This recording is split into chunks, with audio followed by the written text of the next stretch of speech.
Everyone,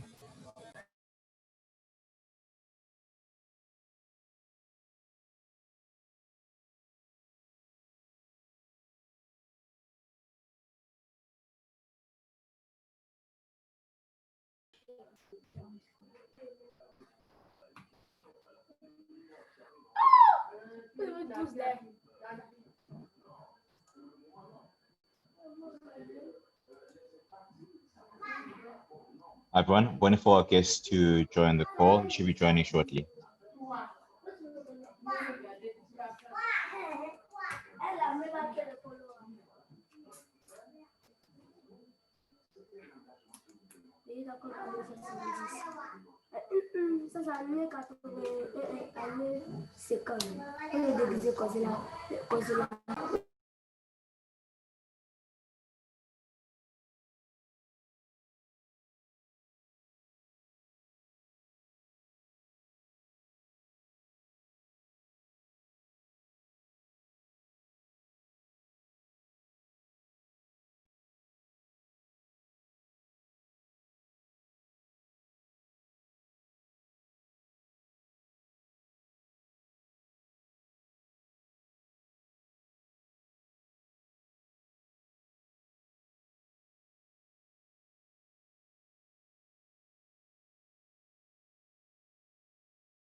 Okay, let me stop.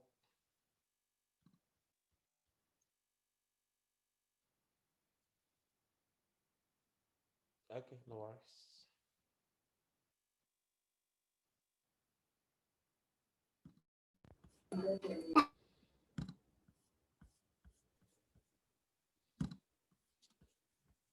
Hi, Abby. How are you doing? I'm good. You? I'm all right, thanks. How's your weekend going?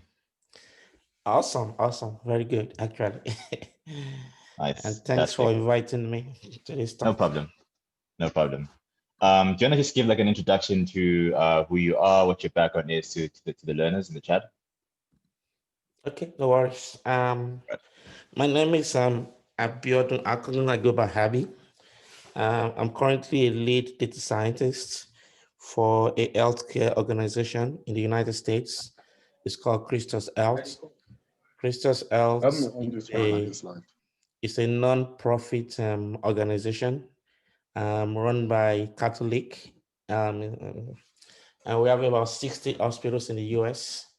I have a bachelor's degree in electrical engineering back in Nigeria. I have a master's degree also in electrical engineering from the United States. And I have a master's degree also in data science analytics in the United States. And I've been building models, deploying models for different verticals, from telecom to retail to healthcare to finance and to insurance. So I'm glad to be here to talk to you guys today. Awesome. I'm going to hand the workshop over to you. You can just share a bit more about, I guess, your journey to data science, things around what skills you believe are valuable for the profession based on what you've seen so far. And then I'll open up the platform to any learners to just like ask questions whenever you have any questions. Okay, no worries. Awesome. Okay, can you confirm that you can see my screen? Yes, we can. Thank you. Okay, good. Good.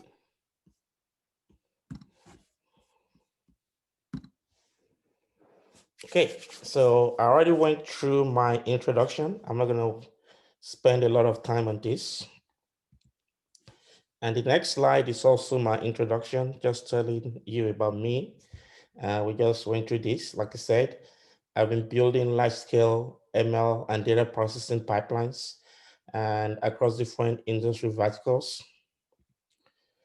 As is the norm, I usually like to start my presentation with a kind of video. So let's watch this together.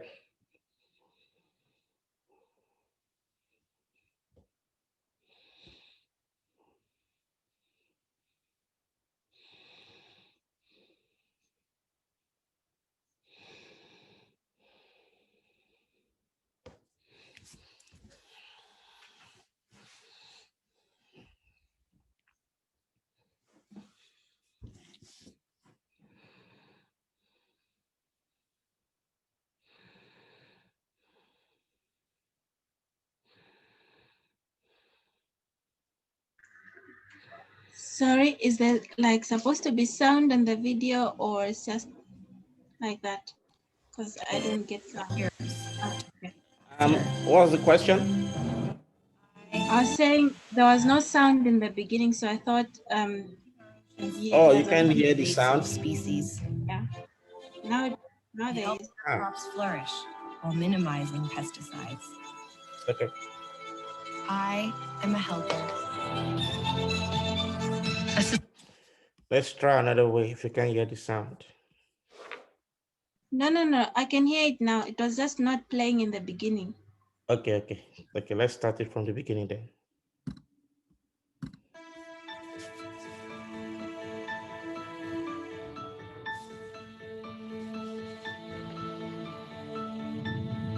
I am a visionary, exploring a universe of data to sharpen our view of the most distant galaxies, and studying black holes to help prove Einstein's theory of gravitational waves. I am a healer, giving doctors the power to turn mountains of data into life-saving breakthroughs, identifying diseases like leukemia from a simple drop of blood, even in our own homes, and finding new ways to bring cures to market faster. I am a protector, keeping our oceans safe from invasive species, and helping our crops flourish while minimizing pesticides. I am a helper, assisting customers in stores and the disabled in their homes.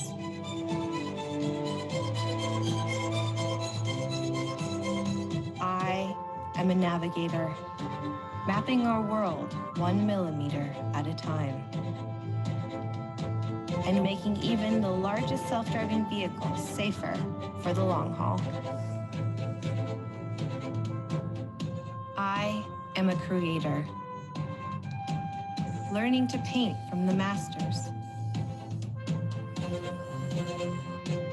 and applying their styles to create original works of art. I am a teacher, analyzing 500,000 player moves every game to identify strengths and weaknesses. And a learner, discovering new strategies from complex games. I am even the composer of the music you're hearing.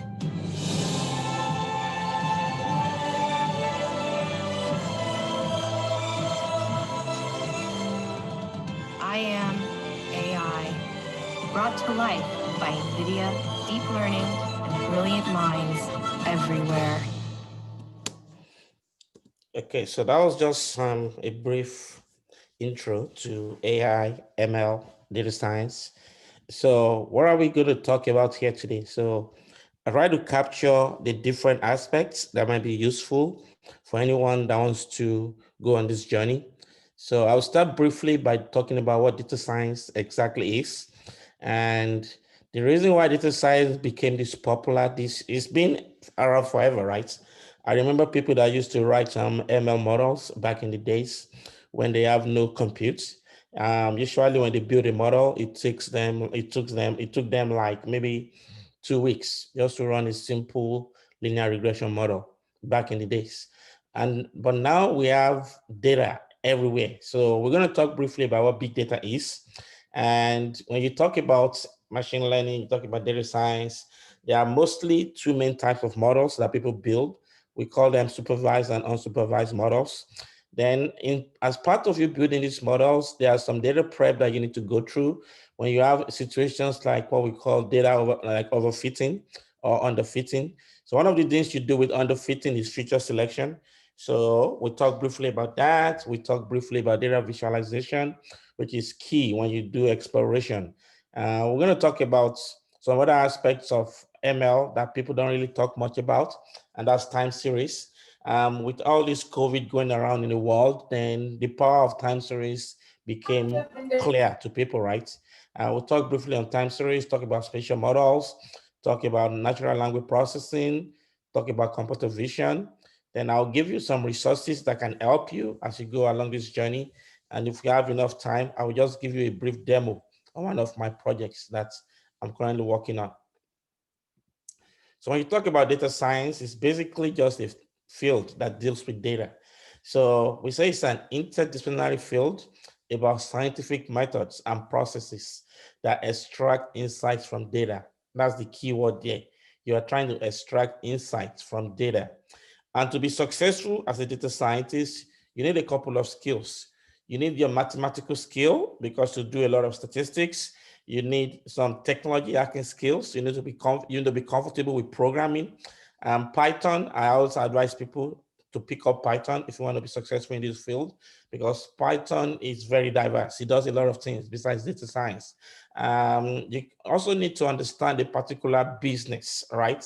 You can see I told you that for me, I've been doing this in like 5 different verticals. Each of them is a domain, it's a vertical. So whatever problem you're trying to solve, you need to understand that problem and to be able to apply data to it. So here's an interview, just some cartoon, right? So the guy went for an interview and the interviewer was like, wow, you answered every question perfectly. How did you do that? And the guy was like, well, I met with every candidate you interviewed in the last 5 years and collected the questions and answers and correlated it to the interview parameters. And that's what we do in data science. We use the past to predict the future, right? Then he said, and I built a system that predicts the exact question you're going to ask with 85% precision. That's what we do. We have data about the past, we collect data about the past, and we try to use the data to analyze what we think the future might look like. And the guy was like, wow, that's impressive engineering, but I can't hire you on ethical grounds. Then the guy said, don't worry, I was just field testing my prediction system. So that's what we do. You gather data from the past. I remember I used to tell this story, right? When I was in grad school doing my second master's in data science, we're going to have a test, right? And this is some time series that I told you about. And the test is more or less true or false questions, 35 questions.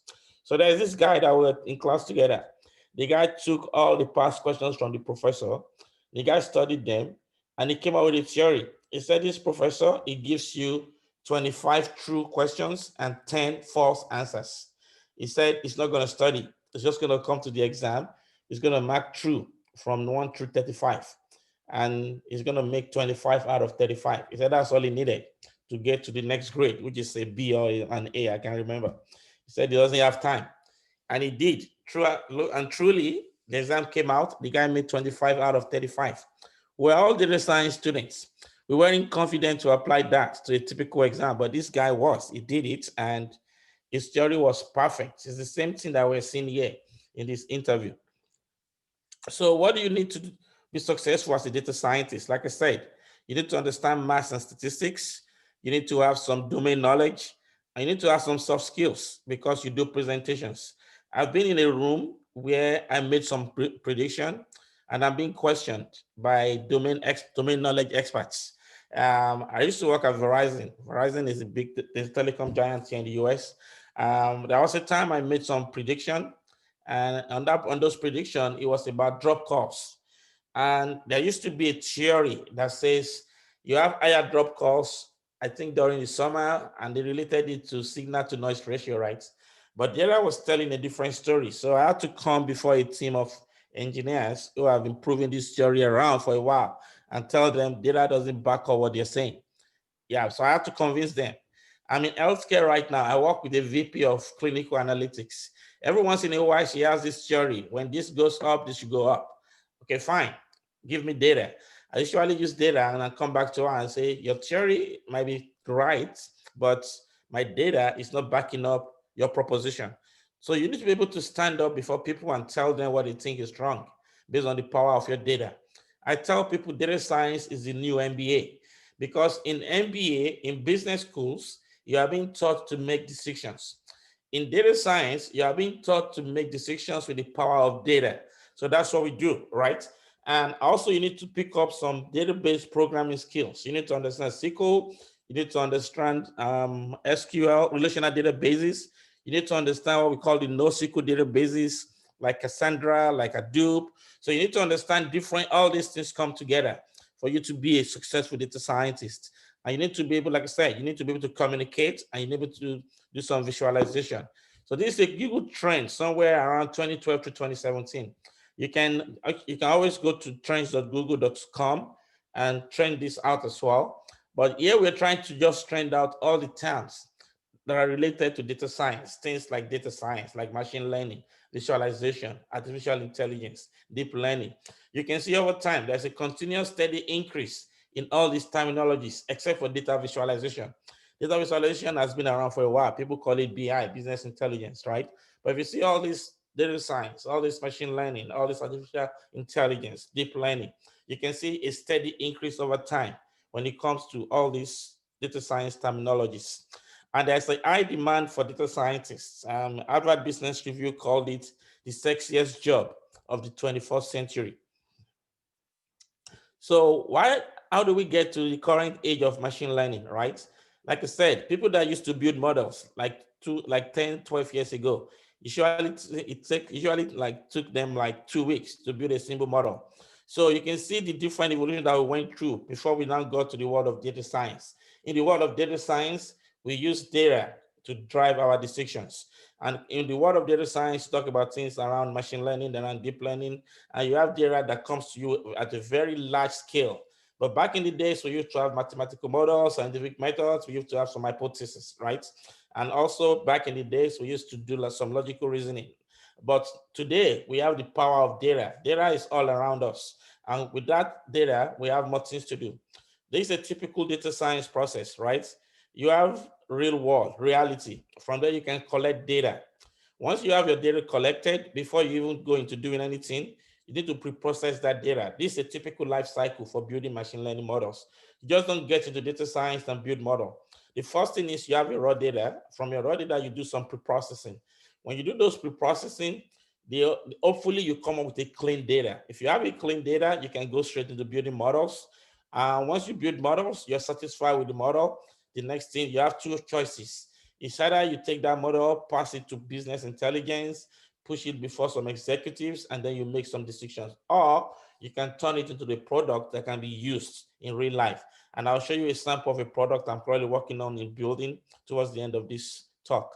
So if you think you don't have a clean data set, you want to do more analysis, and from those analysis, you pass back what you think is not right.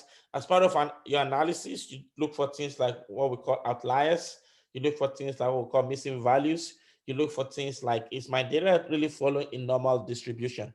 Those are all statistical terminologies that we bring into the world of data science. That's why we say you need to understand math and statistics to be a successful data scientist. So the next stage, now we talk about big data, right? When people hear big data, what comes to the back of their mind is the size of the data.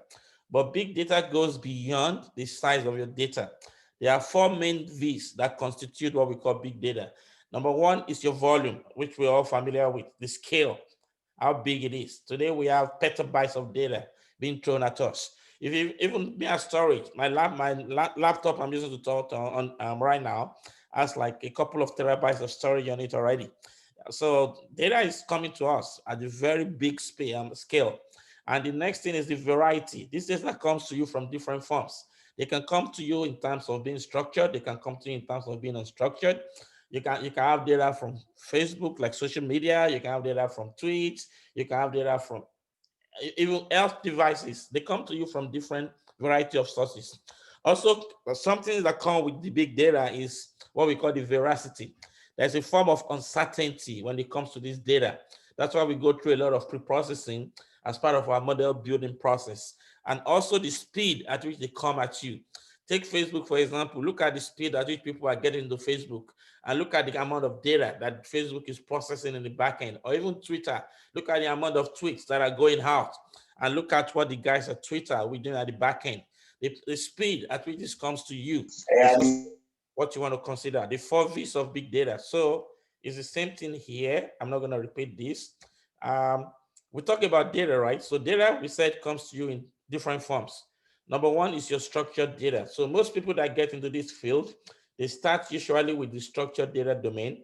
So look at your Excel, your spreadsheet. That will give you an overview or a clue of how structured data looks like. And that's what brings you to the world of relational database. You have a bunch of data with rows and columns. That's what we call structured data. Then you have what we call semi-structured. It's not really structured, but it's got some structural content into it. If you're familiar with what we call XML, that's an example that falls in that category. And the reason we're talking about big data today is because of the unstructured data that we have. 80% of the data being thrown to us today is unstructured. They come to you in the form of text. They come to you in the form of images. They come to you in the form of voice. So these are unstructured data. That's what brought us the popularity of data science that we're dealing with today. And when you talk about big data, you talk about data science, you talk about analytics. There are three main domains that people look into. That's what we call descriptive analytics, which goes back to what I said about BI. With descriptive analytics, with BI, you're only analyzing what happened in your data. And you're building some BI tool to understand what's going on. But with predictive, you take it a step higher. Besides understanding what is going on, what happened, you are thinking what might happen. That's predictive analytics. You are trying to predict that based on all this data that we have, this is the direction we think will be trending unless we make some drastic changes. And once you are able to know, the next level of that is prescriptive. So how do you make the best decisions? How do you optimize your decisions based on what you've seen in your predictive analytics? And these are just sample use cases across different domains. I just picked different domains. In telecom, there is customer churn. Like I said, I worked at Verizon for some time. And at Verizon, one of the models that we build is churn. We're trying to analyze which customers will leave us and go to the competition. So if we're able to capture those customers ahead, we feed the information to sales and marketing. Then they try to pre-qualify those customers. They try to talk to them, send them deals, and make them happy before they leave. It was prior to data science, what the company used to do is when customers leave, they will form a focus group and they will talk to this focus group to see why these people are leaving them. So that is like medicine after the fact, right? That's been reactive. It has happened and now you're trying to make amends. But with data science, you can be proactive before it even happens. You want to catch it. I have a friend recently that went through like open heart surgery, right? So what happened? This guy has an Apple Watch. So the Apple Watch is collecting analytics about my friend.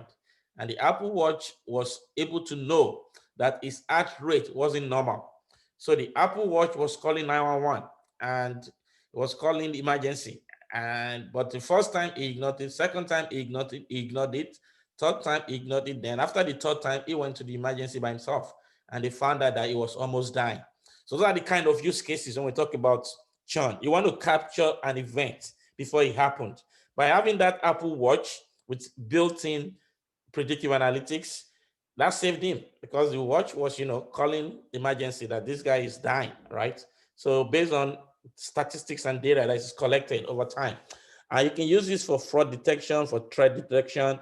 And the most common use case that people are familiar with is product recommendations. You get on Amazon, you're trying to buy a product and something being thrown at you that people who bought this product A also buy product B. So this is used a lot in marketing. There's also what they call sentiment analysis. There is customer lifetime value. There is predictive maintenance before your equipment fails. You want to be able to capture that.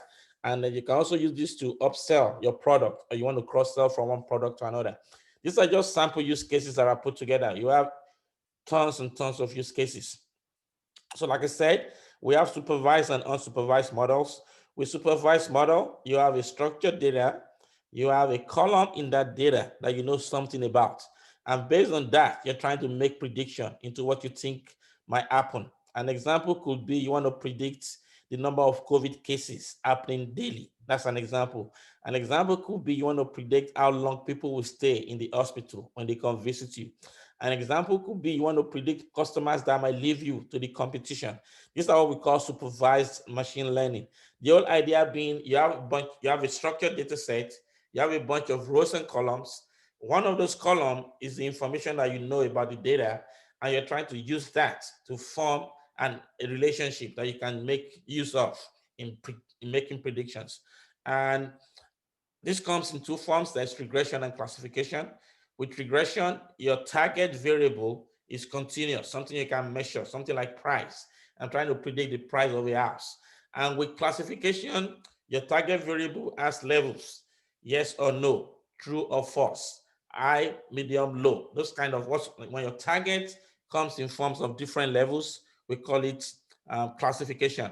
And the most common form of classification out there is logistic regression, but we have way more advanced techniques today. And the most common form of linear regression is linear regression. So you have other techniques like neural networks, right? With neural networks, that's what people talk about deep learning. We'll talk about that a little bit. Then you can also talk about other techniques like random forest, like decision trees, like support vector machines. And you can also have what we call ensemble models, where you can combine different models to have a better model. Then with unsupervised, you have your data also in rows and columns, but there is no target. There is no particular target you're trying to predict. You're trying to do analysis. When people say data mining, this is where that really comes into play. You're trying to mine it to get insights without a particular variable in mind. And most common techniques here are what we call principal component analysis, factor analysis, and clustering. Clustering is where you use for customer segmentation. You're trying to find the number of natural groupings within a data set. That's also what we call reinforcement learning. But usually when you get into this field, your initial focus on structured data should be around supervised and unsupervised learning.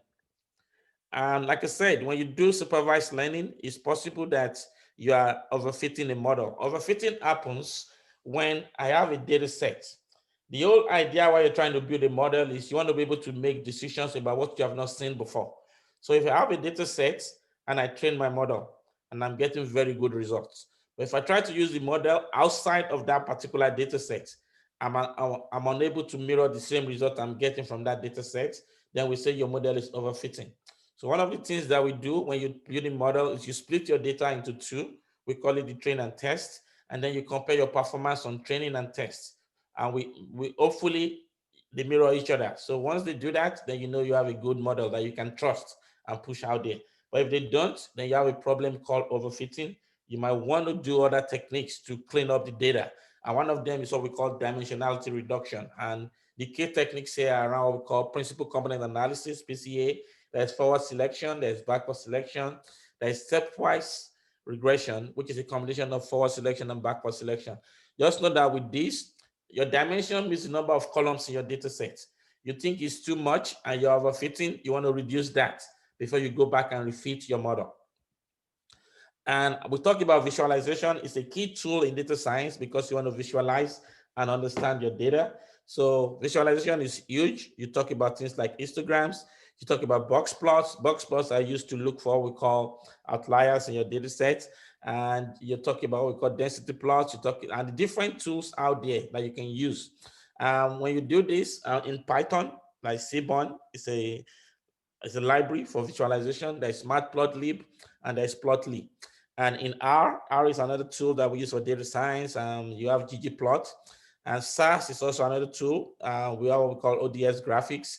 But the commercial and the enterprise tools that are out there for visualization, there's Tableau, there's Spotfire, there's MicroStrategy. There are a lot of tools, but these are for the guys who focus mainly on BI. For us, we are just trying to do some visualization to get to the next level in our analysis. And this is just showing some example of histogram, some examples of box plots that you might explore while you're doing some form of model building. And there's also the time series part to this.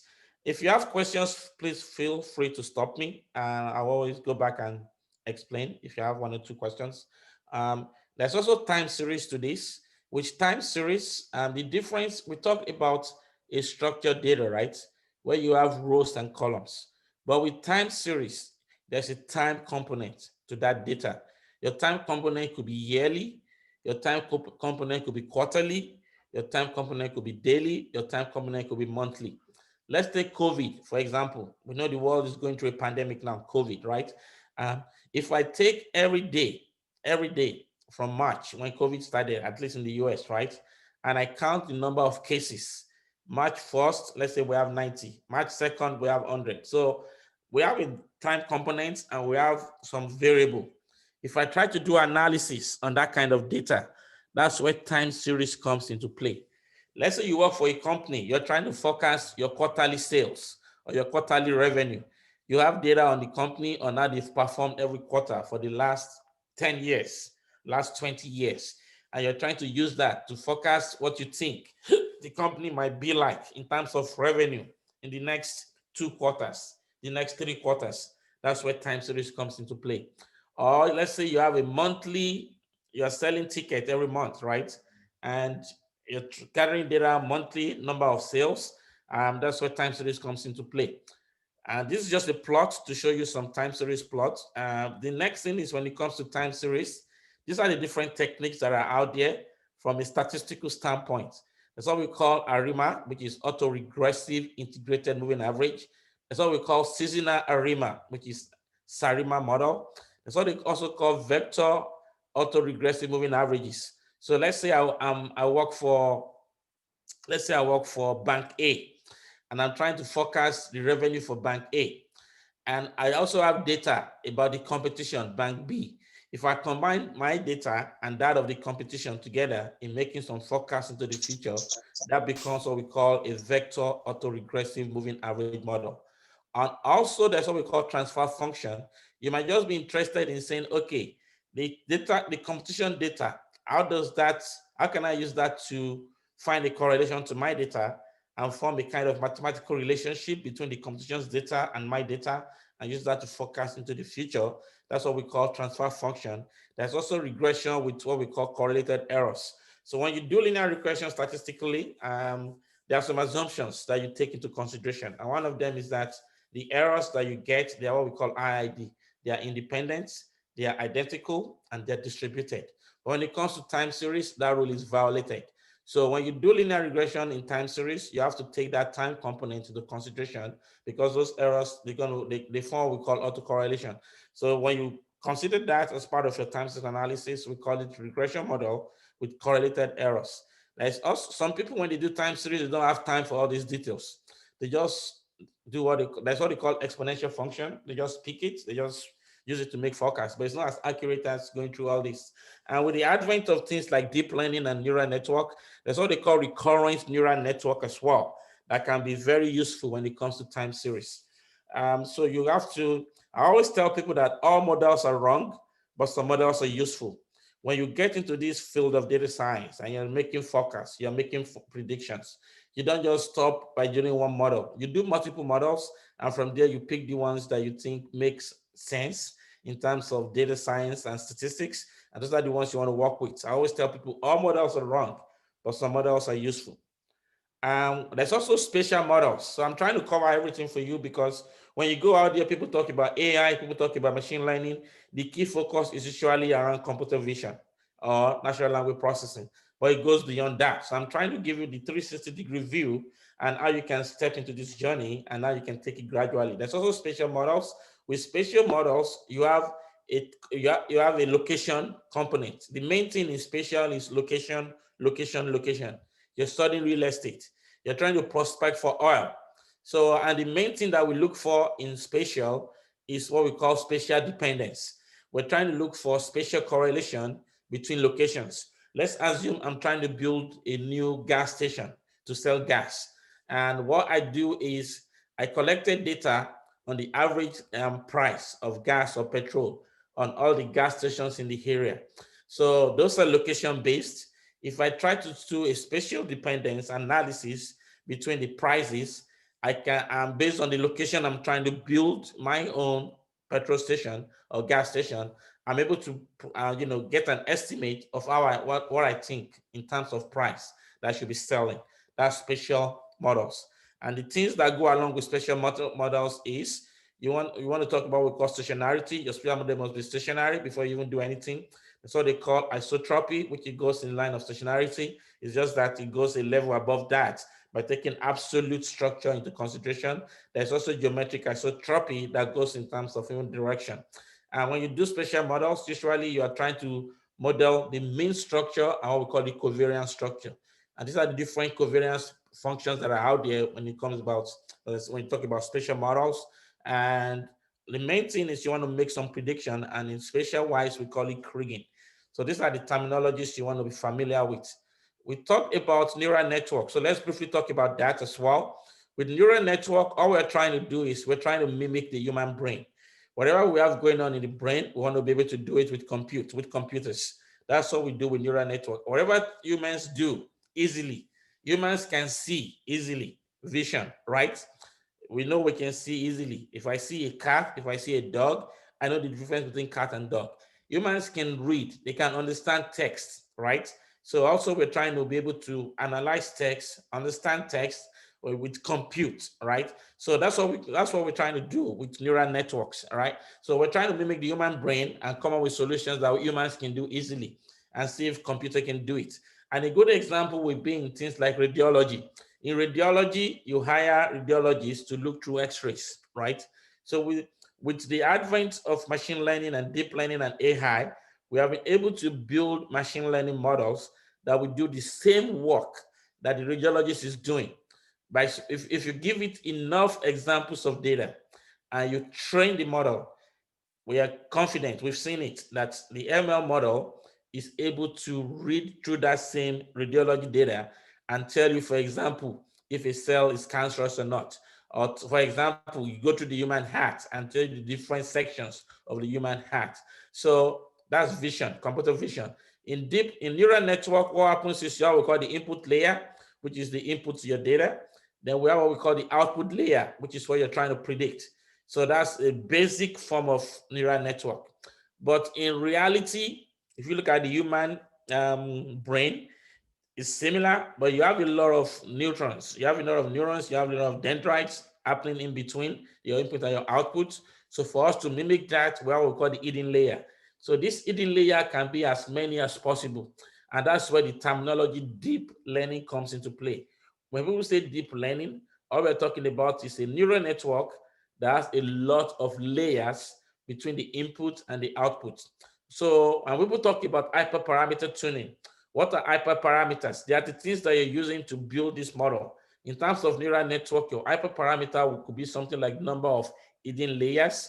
Your hyperparameter could be like the number of neurons that you have in each layer. And at the end of the day, you're trying to predict something, which is an output. So that's neural network. It's very huge. And that's what when we talk about deep learning, it's just it's just a neural network that has a lot of hidden layers. The more the hidden layers you have, the more likely that you're able to do accurate forecast or prediction. And there's also natural language processing. I said, whatever humans do, we're trying to bring them into, we're trying to bring those into compute. With natural language processing, you have text, you have video, you have, you have text. And what you're trying to do is you're trying to understand text. One thing you need to know is your computer that you work with only understands numbers. A computer talks in numbers. So how do you analyze text when the computer only talks in numbers? One of the first things that you do when it comes to natural language processing is those texts that you have, you're going to convert them to vectors, to numbers. And so that's the first thing you do, word vectorization. There are a lot of techniques out there that you can use for vectorization. The most common one is what we call the bag of words. You just count the frequency of occurrence of words that you have in those texts, and you use that as what we call vectorization. Another one is apply some weight. It looks at the number of times particular words occur. The most common words and the least common words. Usually we believe that the most common words play less significance in what you're trying to do. So TF-IDF assigns some weight into that. Also, there are some things that you do though, like data preprocessing that I didn't put in here. There are things we call stop words that you remove punctuation, you do some data cleaning actually as part of this analysis. Also, Google came up with its own way of vectorizing. It's called What2Vec. And also Stanford University has its own as well. It's called GLOVE, Stanford GLOVE. So GLOVE has pre-trained weights. Google's What2Vec has pre-trained weights. They've vectorized common words, right? So you can just use their pre-trained, whatever they've done, and you can apply your data to that, and you can move forward and say it gives you a better data set. Also, recently Google came up with what they call BART, bidirectional encoder. That's people that we use when it comes to the world of NLP. We think BART is like a breakthrough when it comes to research in natural language processing. We've had breakthrough when it comes to computer vision. We're using it a lot in healthcare now in different industries. So with BART, we think that's a game changer for NLP. So something that's very common when it comes to natural language processing is sentiment analysis. So you work in a company, we care about people's opinion about our product. So we monitor tweets, right? People tweet about our product. People say a lot of things about our products. What we do is when people type these things about our product, we want to capture it real time. We want to look for words that denote positive feeling, words that denote negative feeling, words that denote neutral, right? A positive feeling would be something like great, something like excellent, something like fantastic. When people say those words, you want to capture it real time, and that gives you a feeling that people like what you're doing. Then we also want to be able to talk about negative things, things like bad, things like terrible, bad things, right? People say bad things. So bad is a very good example, right? That's the only one I can remember right now. So you want to be able to capture when people say negative things about your product, because these things will affect your sales. So you want to be able to capture those as well. And sometimes people are just neutral. They just don't say anything. So you want to be able to capture these sentiments. Sometimes you want to do analysis. People that are positive, why exactly are they positive? We did this back in the days at Verizon. We found out that people that are positive on Verizon, they are positive because of the network that Verizon brings as one of the biggest network in the country. And people that are negative, they are negative because of the price. And so those are some of the key findings then, right? Having a very good network comes at a price. So they're also very pricey. There's also named entity recognition. Named entity recognition is becoming very popular lately. That's what we call document AI.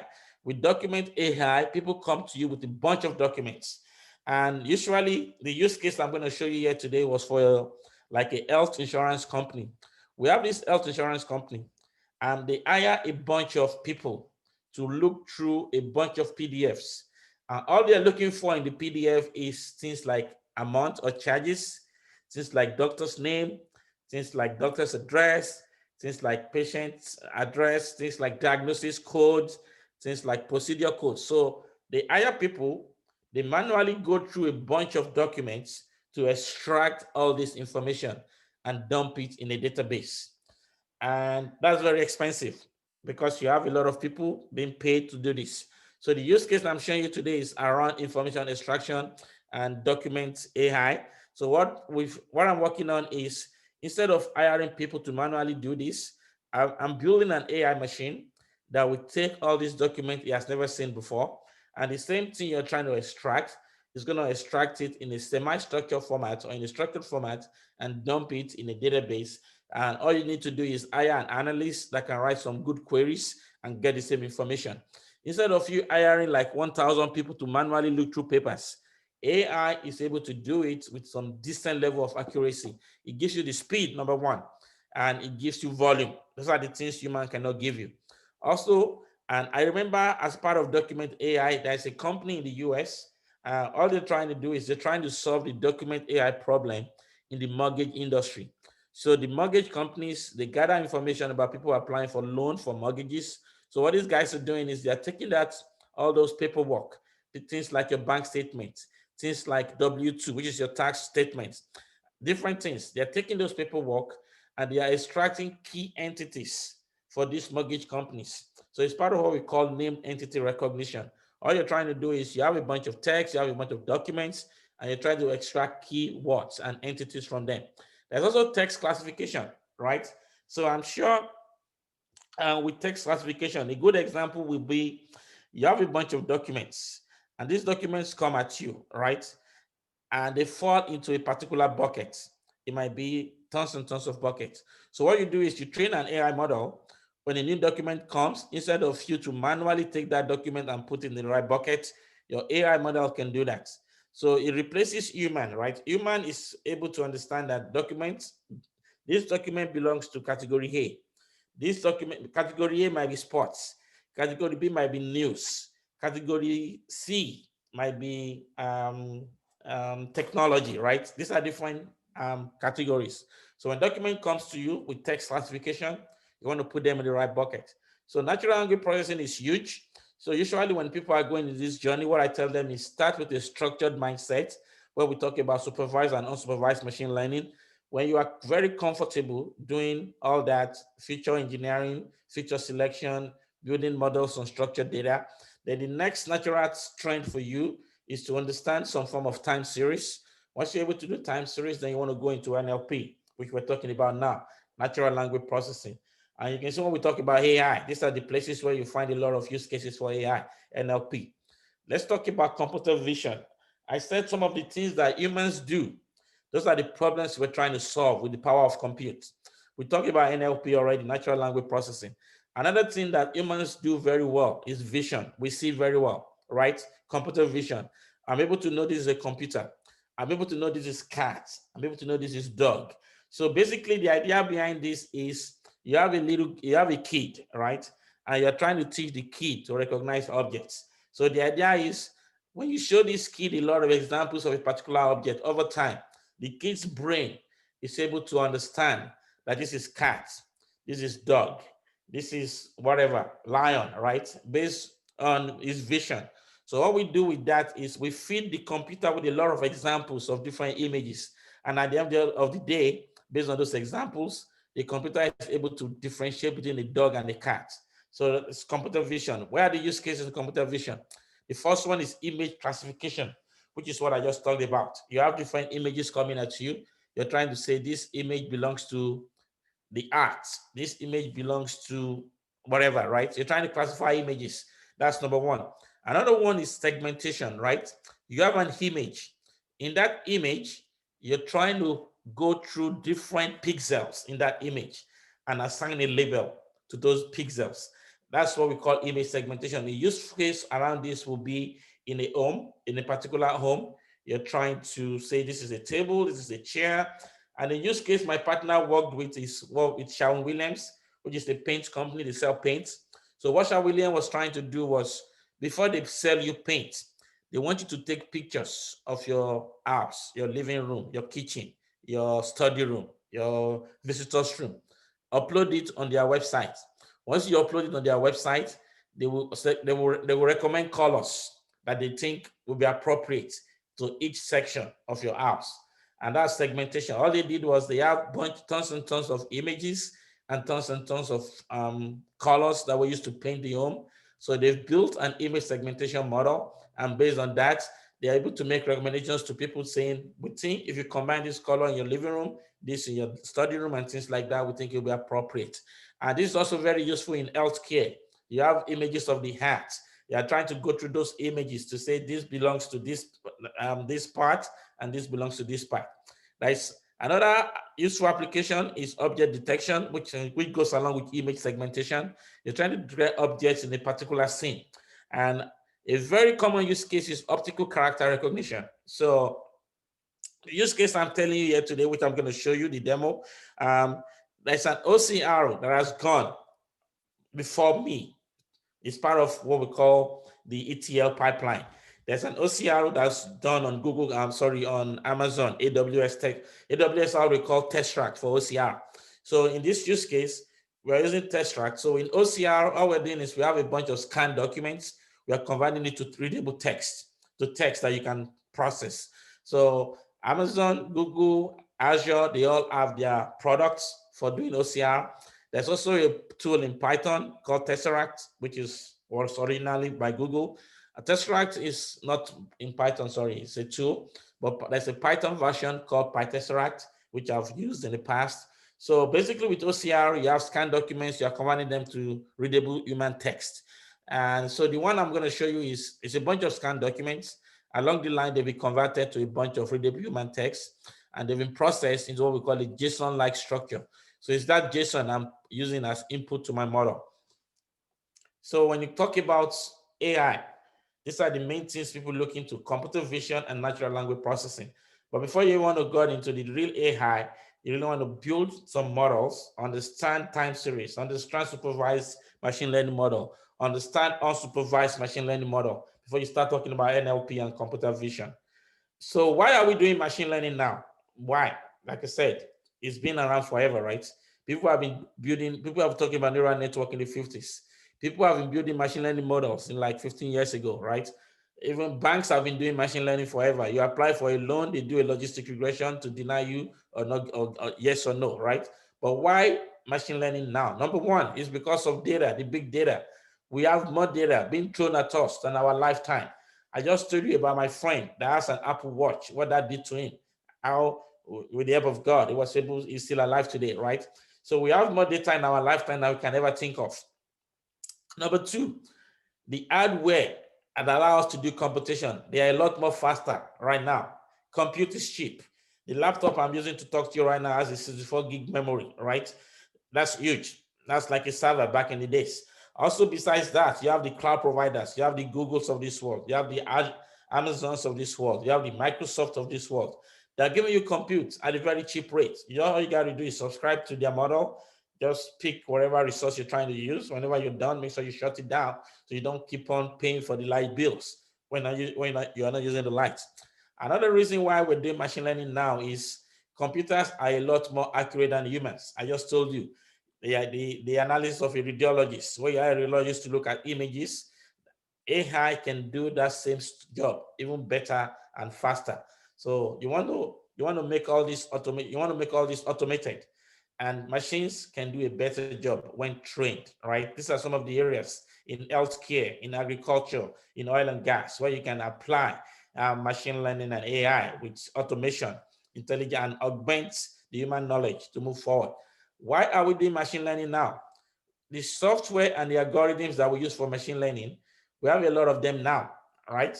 So we have things like NumPy in Python, we have Pandas, we have scikit-learn, we have TensorFlow, which is by Google, we have Keras, which is an API that wraps around TensorFlow. You have OpenCV. OpenCV is used for computer vision. You have Kubeflow, you have Kubernetes, you have PyTorch. These are different algorithms and these are different libraries that are out there as you walk along this journey of data science and machine learning. So the next thing you want to talk about is, as a data scientist, you build models. That's what you're trained to do. You build models. But these models, until somebody is able to use them, they're useless in most cases, unless you work for a type of R&D organization where all they care is once you build the model, they want to visualize it and they want to make decisions. But really, when you get on Amazon, there's a product built. That's why you're able to see those recommendations. I say people who buy the Apple Watch also buy the Apple phone. All right. They've crunched data to know that people who bought this also bought this in marketing. It's because they've built a product around it. So that's what we call machine learning engineering, which is the next level. Once you are very, very good in building models, you are very, very good with data science, the next thing you want to level higher is what we call machine learning engineering. There's also data engineering. Data engineers build data pipelines. That same concept, whatever tools they use in building data pipelines, which is the data that you use as a data scientist, those same set of tools, we are bringing them into what we call machine learning engineering. You hear the word machine learning operations, ML ops, ML engineering. All we're trying to do is building a product around machine learning models. We're trying to push these models into production. So when you do the actual machine learning engineering is a little bit complex, but is easy as well, right? The good thing is you have tools today like ML Flow, things like Kubeflow. That's all they're trying to do. They're trying to ease the pain of building machine learning models, machine learning operations. So this is true machine learning engineering, right? The data scientists build the model. Your key is to serve the model. So when you talk about model serving, you talk about model inferencing, you talk about pushing models into production. They are all the same thing. You see these terminologies being interchangeably used. Someone might be talking to you and they talk, say, well, I want to serve a model. They might be talking to you, I want to score. Scoring is another word. Model scoring, model serving, model scoring, model serving. What else did I call it again? I can't remember. Score, you serve, and you inference. They're all the same thing. You've trained a model. Usually you train a model from a static device. When you train the model, you save what we call the model artifact. Is that model artifact that you use in deployment. And that's what you use to make informed decisions, right? So the true machine learning engineering takes whatever the data scientists have done and we turn that into a reproducible pipeline. That's what we're trying to do. These are different tools out there. And also we do like a product life cycle around that, right? Because you want to be able to reproduce this, right? So you need some domain knowledge expertise, you need some modeling, which data scientists already did. So you acquire data is part of what data scientist does. You build model is part of what data scientist does. And you do the deployments. As part of the deployments, we call it serving, like I said, we call it inferencing. And there are tools right there like Kubeflow, things like ML Flow. Those things help you in the model deployment. The model deployment is where we really get the bang from the box. So you go on the bank website, you apply for loan, right here and there, they give you a decision. That's serving. They've built an API around the model that the scientists built, and they're using that to make real-time prediction. So now I'll do a brief demo so that you can see some of this. I'll do a demo at the end. Let's just talk about resources. Like I said, there are different resources out there that you can use. This is some of the resources. The list is exhaustive. Also, the best way to do this is to go and learn through somebody that have been through this before. That's why I said analytics Abby, because I've been through this. I do this on a daily basis. I do this every day. I give talks and conferences on this, and I understand the way this works. And these are like exhaustive list of tools that you can use. Kaggle hosts a lot of data science competitions. I always tell people that are coming into this, you can go to Kaggle and enlist or enroll in Kaggle competitions that will get you wet, that will give you some exposure. You need data to be able to succeed, right? So some websites that give you data are like things like data.gov. UCLA is a university in the US that has a bunch of data sets. And in case you want to learn as well, you can try things like DataCamp, Coursera, Udemy, Udacity, edX, and Springboard, towards datascience.com. Or you can enroll in an online program, right? You can enroll in an online program. Like I said, the best way to hasten things up is to go along with someone that has done this before, like me. That's why I said analytics are B. Before we go into questions, I'm going to go and show you my demo in a little bit, and then we can go into questions. So for my demo, it's an health insurance organization, okay? So they have a bunch of insurance documents. So what they're doing is those insurance documents,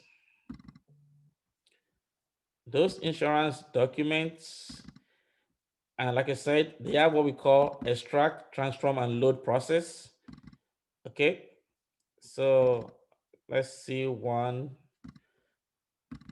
So this is one folder. This is one of their documents right there. So it's a claim form, right? So that's one document.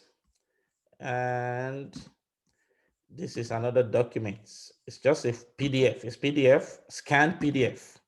It's scanned. So you can see, so this is the patient, it's in the doctor. These are the different charges that they were charged. These are the different procedure codes. These are the different diagnosis codes.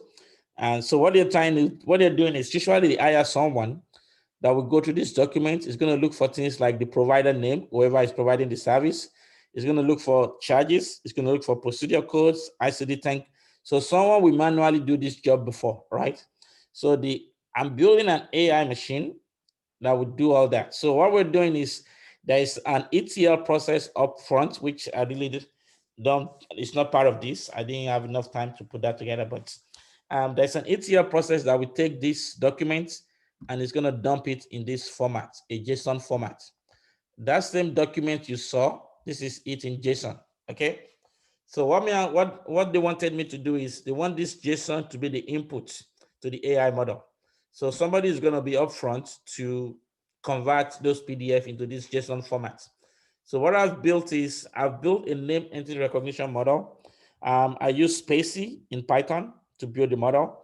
When I was done building the model, I saved the model artifact, like I told you. So the model artifact is what I'm using. So what I'm doing today now is what we call inferencing, like I told you. I'm making inferences. So I built an API around that. I built an API around that. Let me find that 1 second. Oh yeah, okay.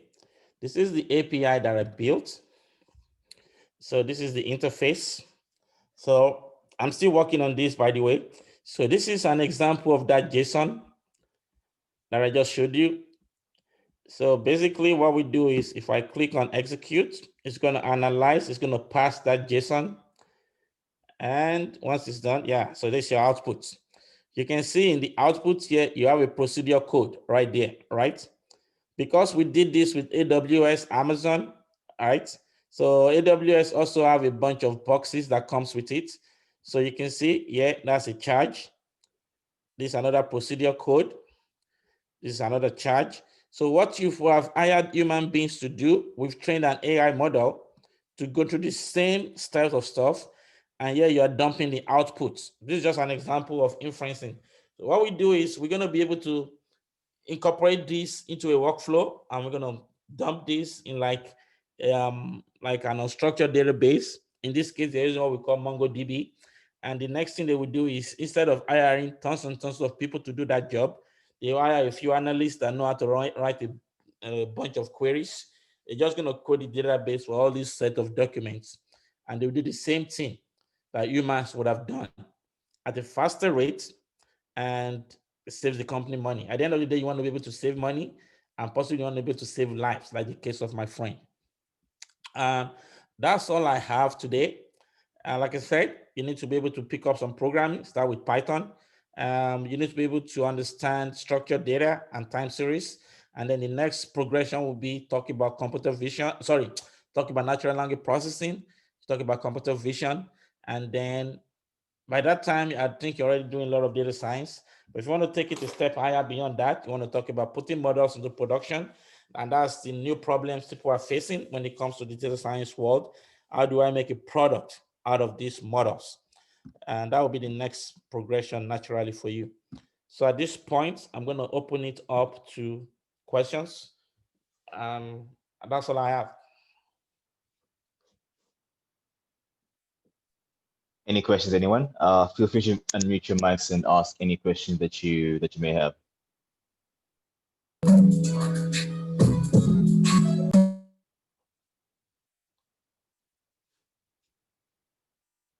Could be any question. Could be as simple as what is statistic. Thank you so much, sir, for the presentation.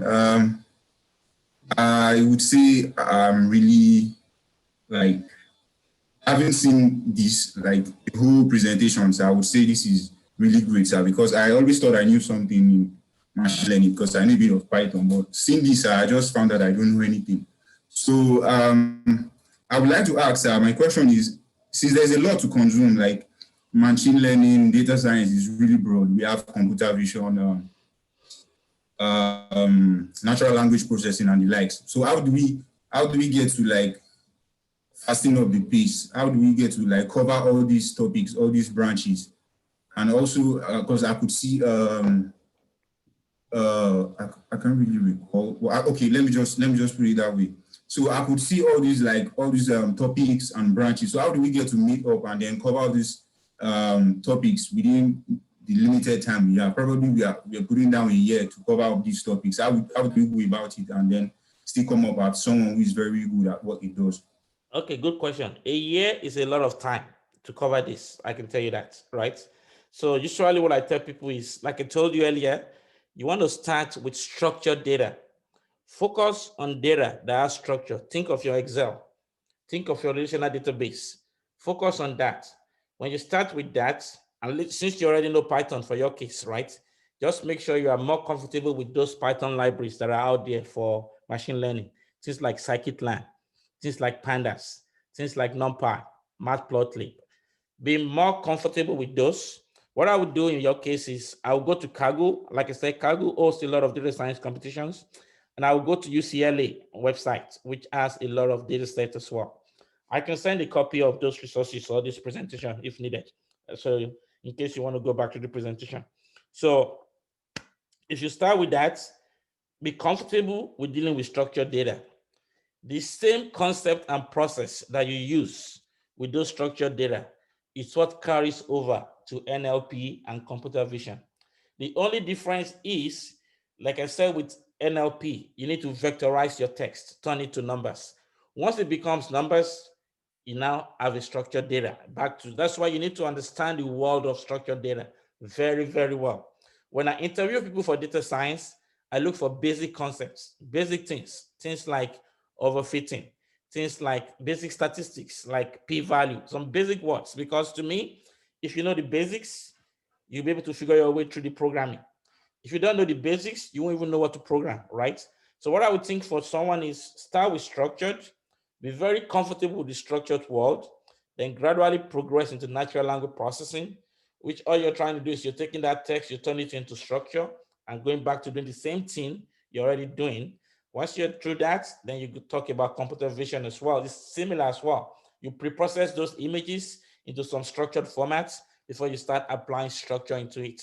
So start with structured data and gradually move into those other places. And this is doable very well within a year, guaranteed. All right, sir. Thank you, sir. My next question is, how do we get to move from, because I make use of the Jupyter notebook, which we tend to code. Good. So I see there is, to me, I don't know if there's a big difference between writing codes within the Jupyter notebook and then moving on to production, like production pipeline for such product.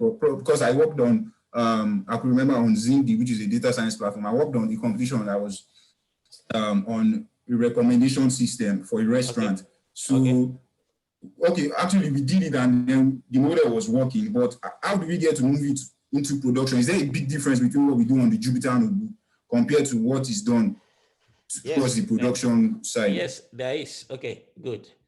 Oh, do I have a Jupyter notebook here? Let's see. Hold on. Hold on. Let me see if I have a Jupyter notebook open.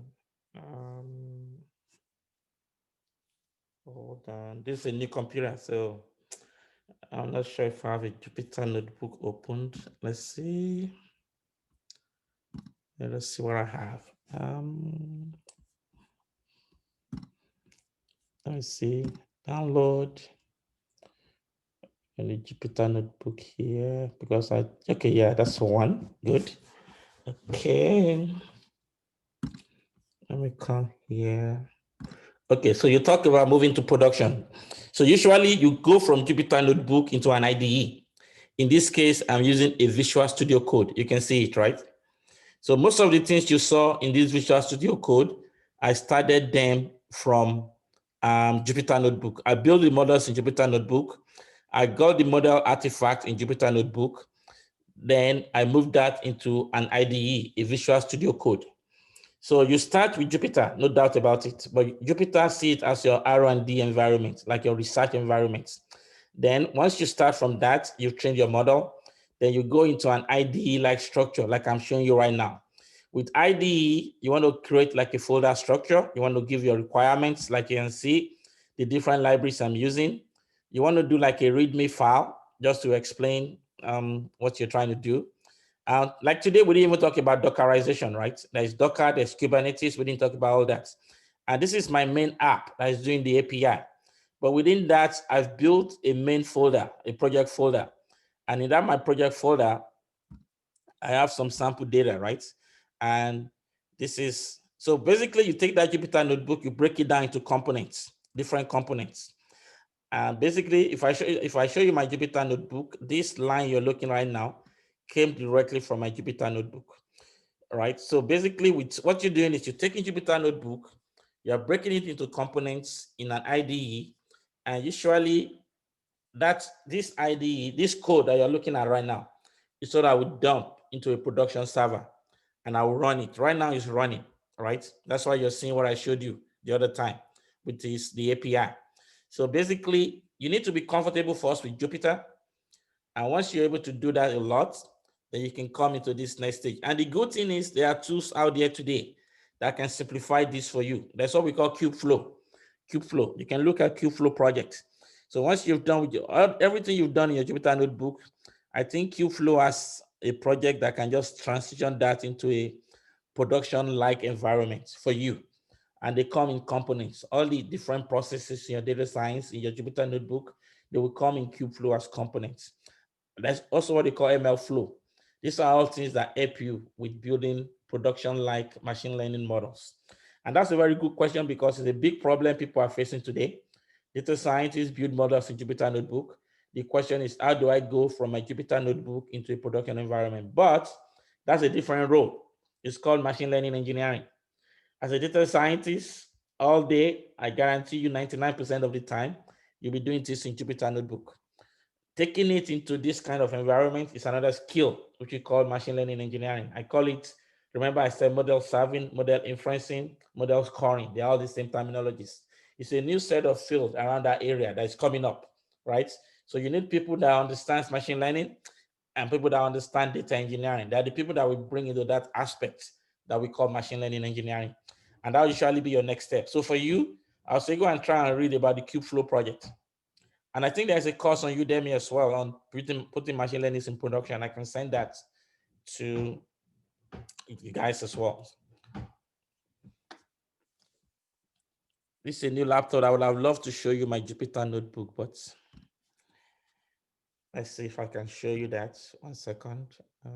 File. Just gonna open a new window. And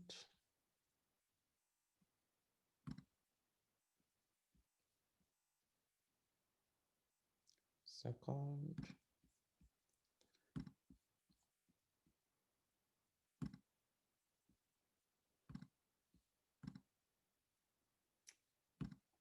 Folder.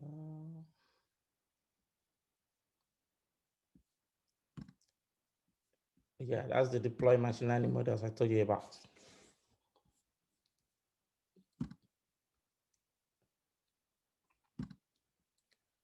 think I have the old one.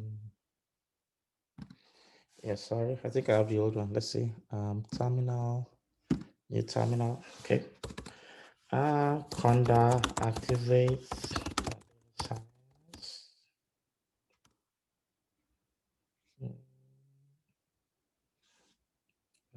One second. What's going on here? Conda activates. Okay, hold on. Let's do this. Excuse me. Let's do this file. New folder. On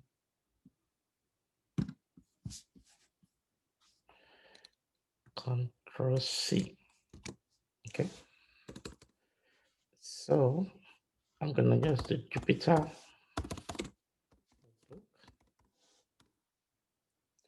Yeah, I won't be able to do it because this is Z Shell. Yeah, I'm still trying to get myself used to Z Shell in Mac Catalina, the new Mac. So I won't be able to show you that today.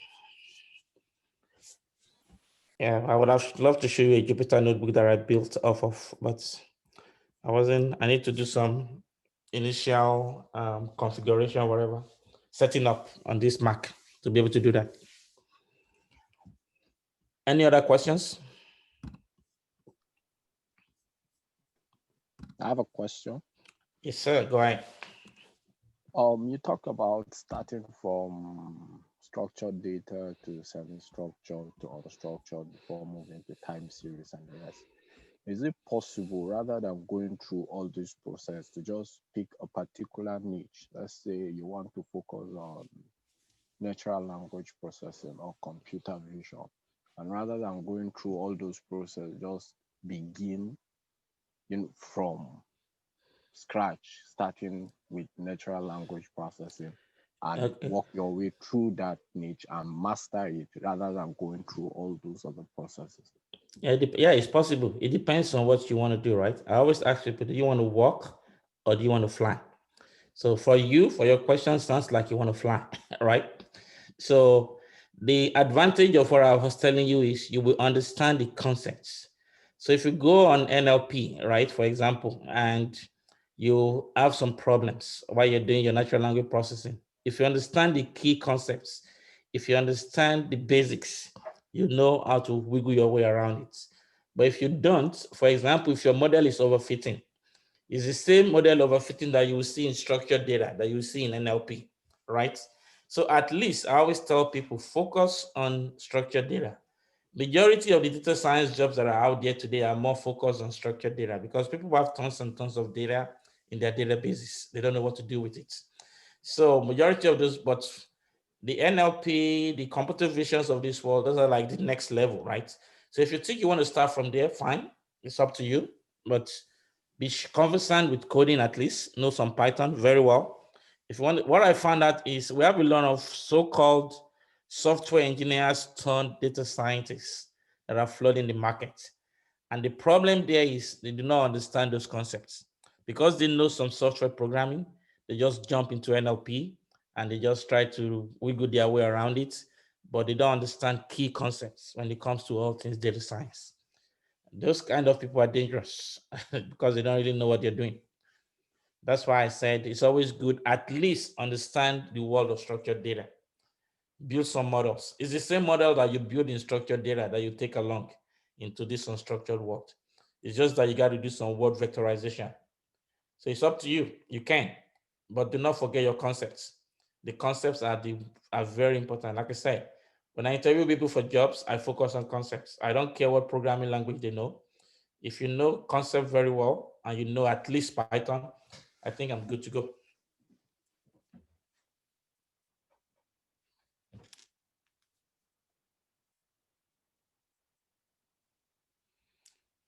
More questions? Yes, sir. I have a question. Okay. So, for example, if you are, let's say, you want to, you have a project you're working on, and for example, you're working on your final year project, you necessarily have to put it into production, or can it be used in that state, like in your Jupyter notebook, or do you necessarily have to engineer it to be put into production? No, like I said, putting things in production is a different skill set completely. We call it machine learning engineering, right? Usually in companies, the data scientist doesn't put these models in production. You have a different team with that skill set that does that. I've just been fortunate. I've been in this field for a while. I've been doing consulting. So with consulting, you don't tell people you don't know what they want you to do, right? Some people come to you, your project is strictly data science. Good. Some people come to you, is putting models in production. Good. That's how I've been able to learn both. That's how I've been able to learn things around NLP, things around computer vision, because I consult. So depending on the problem they throw at me, right? When they throw the problem at me, then I learn along, and I've done a lot of this based on that. For my initial career part, initially in my career as a data scientist, I never put a single model in production. I just build the model. Once I'm done building, I work with ML ops guys in case they have questions when they're trying to push that model into production. So that's a different skill set. But usually it's good to have. Once you understand data science very well, that's the next thing you want to know. Because data scientists, they spend a lot of time launching Jupyter notebooks. And how do they go from there into a real product? It's a good skill to have, but it's not really within the forte of a data scientist. It's more for ML engineers. So for your project, when I do these presentations, most times I use Jupyter notebooks. Like I said, this is a new laptop. I'm still configuring my laptop. I will show you my Jupyter notebooks. I do a lot of things in Jupyter notebooks, 90% of the time. Okay, thank you.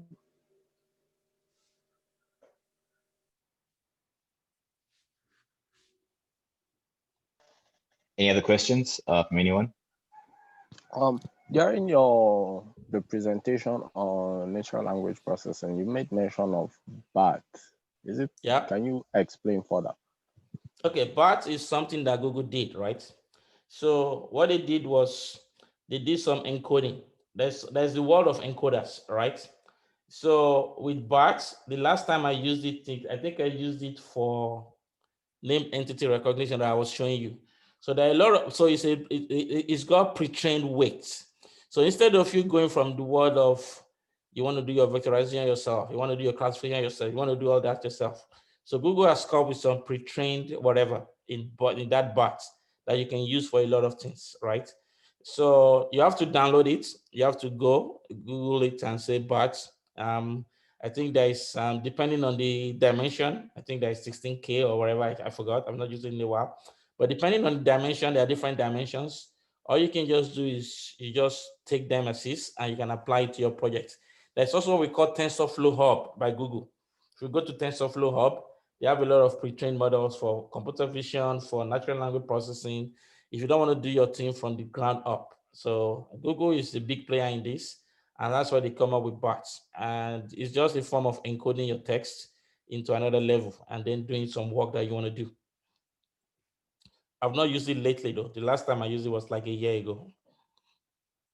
You got to download those weights and then you apply it to your own use case.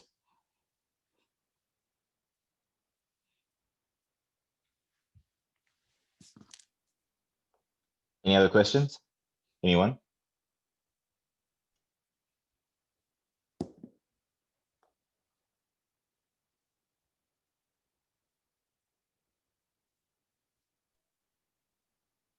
Okay, I assume there are no other questions, and it's, I guess, time to conclude this this session. Thank you so much again, Abby, for joining the session, the workshop. Really appreciate all the amazing advice you gave, all the great presentation that you gave too. Hope you have a great weekend and enjoy your day. Thank you. Thanks, guys. Thanks for joining. Thank you so And thanks much. for inviting me. Yeah. Thank you so much. Cheers. Yeah, thanks for the Cheers. invite. Yeah, thank you.